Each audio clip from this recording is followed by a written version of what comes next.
চিত্রনায়িকা পরীমনির সাবেক স্বামী ফেরদৌস কবির সৌরভকে গ্রেপ্তার করেছে ডিবি পুলিশ। বৃহস্পতিবার রাজধানীর বসুন্ধরা রেসিডেন্সিয়াল এলাকা থেকে তাকে গ্রেপ্তার করা হয়।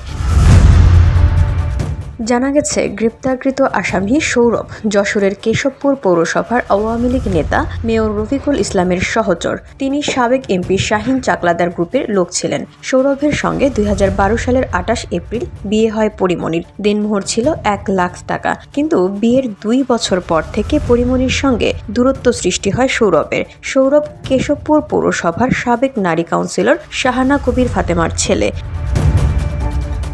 এদিকে ফের ব্যক্তিগত জীবন নিয়ে সংবাদের শিরোনামে এসেছেন পরীমনি।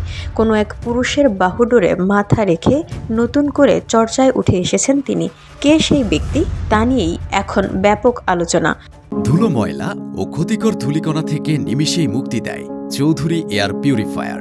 এর শক্তিশালী সাকশন ঘরের কোনায় কোনায় লুকিয়ে থাকা সকল ধুলা টেনে ফিল্টার করে এবং বের করে আনে নির্মল ও স্বাস্থ্যকর হাওয়া।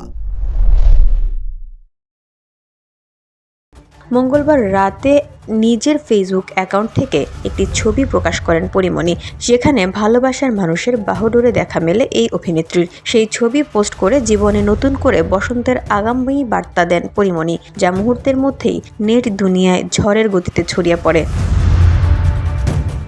VOD Bangla news desk.